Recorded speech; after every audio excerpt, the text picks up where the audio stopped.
বিড়ালের জলাতঙ্ক রোগের লক্ষণ কুকুরের মতো বিড়ালেরও জলাতঙ্ক হয় এবং এটি অনেক পরিচিত এবং ভয়ঙ্কর রোগ। এটি একটি প্রাণঘাতী রোগ।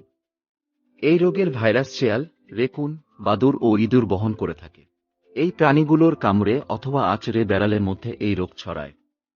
আবার জলাতঙ্কে আক্রান্ত বিড়ালের কামড়ে অথবা আঁচড়ে মানুষের এবং অন্য প্রাণীরও এই রোগ হয়ে থাকে। ভাইরাসটি শরীরে প্রবেশের পরে মস্তিষ্ক পর্যন্ত ছড়িয়ে পড়ে। বিড়ালের ক্ষেত্রে 2-6 সপ্তাহ ও সময় লাগতে পারে এবং আস্তে আস্তে এই লক্ষণগুলো প্রকাশ পায়। তাই এই লক্ষণগুলো দেখলেই বিড়ালকে পশু চিকিৎসক দ্বারা পরীক্ষা করাতে হবে। এ রোগে আক্রান্ত বিড়াল খুব বেশি দিন বেঁচে থাকতে পারে না। বিড়ালের এই রোগ হলে তার কোনো চিকিৎসা নেই, কিন্তু প্রতিষেধক আছে। বিড়ালকে ভ্যাকসিন প্রতিষেধক দেওয়ার মাধ্যমে এই রোগ থেকে বাঁচানো যায়।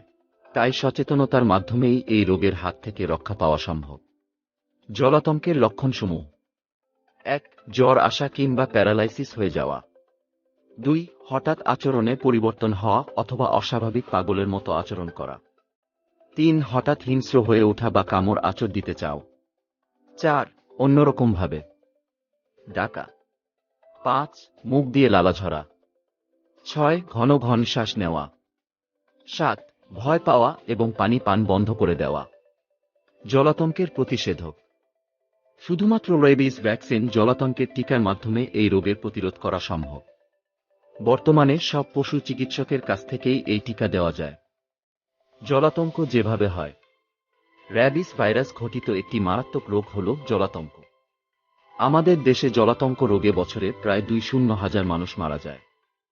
জলাতঙ্কের ক্ষেত্রে মৃত্যুহার প্রায় 100%, অর্থাৎ রোগলক্ষণ একবার প্রকাশ পেলে রোগীকে বাঁচানো প্রায় অসম্ভব। জলাতঙ্ক সম্পর্কে কিছু গুরুত্বপূর্ণ বিষয় তাই জেনে রাখা জরুরি। জলাতঙ্ক যেভাবে ছড়ায়: কুকুর, শিয়াল, বিড়াল, বানর, বেজি, বাদুড় ইত্যাদি র্যাবিস জীবাণু দ্বারা আক্রান্ত হলে এবং আক্রান্ত উল্লেখিত প্রাণী মানুষকে কামড়ালে মানুষের এ রোগ হয়। এসব আক্রান্ত প্রাণীর মুখের লালায় র্যাবিস ভাইরাস থাকে। এ লালা পুরনো ক্ষতের বা দাঁত বসিয়ে দেওয়া ক্ষতের বা সামান্য আঁচড়ের মাধ্যমে রক্তের সংস্পর্শে এলে রক্তের মাধ্যমে শরীরে ছড়িয়ে পড়ে এবং জলাতঙ্ক রোগ সৃষ্টি হয়। আমাদের দেশে 9.5% জলাতঙ্ক রোগ হয় কুকুরের কামড়ে। জলাতঙ্কের লক্ষণ: সন্দেহজনক প্রাণী কামড়ানোর 9 থেকে 90 দিনের মাঝে জলাতঙ্কের লক্ষণ দেখা দেয়। কারো শরীরে জলাতঙ্কের লক্ষণ দেখা দিলে আক্রান্ত ব্যক্তির মধ্যে উন্মত্ত বা পাগলামো আচরণ এবং মৌন আচরণ, এই 2 ধরনের আচরণ দেখা দিতে পারে। অস্বাভাবিক আচরণে আক্রান্ত ব্যক্তির কথাবার্তা ও ভাবভঙ্গি হবে অস্বাভাবিক। সে উদ্দেশ্য ছাড়াই ছুটে বেড়াবে, ক্ষুধামন্দা হবে, বিকৃত আওয়াজ করবে, বিনা প্ররোচনায় অন্যকে কামড়াতে আসবে ইত্যাদি। এছাড়া পানির পিপাসা খুব বেড়ে যাবে, তবে পানি খেতে পারবে না। পানি দেখলেই আতঙ্কিত হবে, ভয় পাবে। আলো বাতাসের সংস্পর্শে এলে আতঙ্ক আরও বেড়ে যাবে। খাবার খেতে খুবই কষ্ট হবে, খেতে পারবে না। শরীরে কাঁপুনি, মুখ দিয়ে অতিরিক্ত লালা নিঃসরণ হবে। কণ্ঠস্বর কর্কশ হতে পারে। মেজাজ খিটখিটে হয়ে যাবে, আক্রমণাত্মক আচরণ দেখা দেবে। সন্দেহজনক প্রাণী কামড় বা আঁচড় দিলে যা করবেন: সন্দেহভাজন প্রাণী কামড়ানো বা আঁচড়ানোর সাথে সাথে ক্ষতস্থানটি 1-0-2 মিনিট ধরে সাবান ও প্রবহমান পানি দিয়ে ধুয়ে ফেলার পর পটাশিয়াম পারম্যাঙ্গানেট দ্রবণ দিয়ে ভালো করে পরিষ্কার করতে হবে। এরপর ক্লোরহেক্সিডিন বা পোভিডন আয়োডিন দিয়ে ক্ষতস্থানটিকে ভালো করে ওয়াশ করতে হবে। এতে 7-0-8 জীবাণু নষ্ট হয়ে যায়। এরপর অবশ্যই চিকিৎসকের পরামর্শ নিতে হবে অথবা নিকটবর্তী হাসপাতালে নিতে হবে। চিকিৎসকের পরামর্শ মতো র্যাবিস ভ্যাকসিন নিতে হবে। সাধারণত প্রথম দিন দেওয়ার পর 3, 7, 1, 4 ও 2-8তম দিনে মোট 5টি ডোজে ভ্যাকসিন দিতে হয়।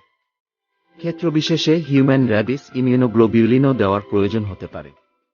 ক্ষতস্থানে যা করা যাবে না: ক্ষতস্থানে কোনো স্যালাইন, বরফ, চিনি, লবণ ইত্যাদি ক্ষারক পদার্থ ব্যবহার করা যাবে না।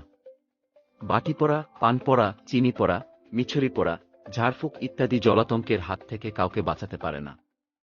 ক্ষতস্থান কখনোই অন্য কিছু দিয়ে কাটা, চোষণ করা বা ব্যান্ডেজ করা যাবে না। এতে বরং ইনফেকশন হতে পারে। ক্ষতস্থানে বরফ, ইলেকট্রিক শক দেওয়া যাবে না কিংবা হাত পা বাঁধাও যাবে না। যেসব প্রাণীর কামড়ে ভ্যাকসিন নেওয়ার প্রয়োজন নেই: ইঁদুর, খরগোশ, কাঠবিড়ালি, গুইসাপ ইত্যাদি কামড় দিলে র্যাবিস ভ্যাকসিন নেওয়ার প্রয়োজন নেই, তবে টিটেনাস ভ্যাকসিন নেওয়ার প্রয়োজন হতে পারে। বিশেষ অবস্থায় ভ্যাকসিন নিতে সমস্যা হবে কি? গর্ভাবস্থায়, মায়ের স্তন্যদানকালে, অন্য যে কোনো অসুস্থতায়, ছোট বাচ্চা বা বৃদ্ধ ব্যক্তি এরকম কোনো বিশেষ অবস্থায় জলাতঙ্কের ভ্যাকসিন নিতে কোনো সমস্যা নেই। আশা করি আমাদের এই ভিডিও দেখে আপনি কিছু উপকৃত হয়েছেন। এরকম আরও নতুন নতুন টিপস এবং ট্রিক্স ভিডিও পেতে আমাদের চ্যানেল এবং ফেসবুক পেজটা ফলো করে রাখুন। ধন্যবাদ।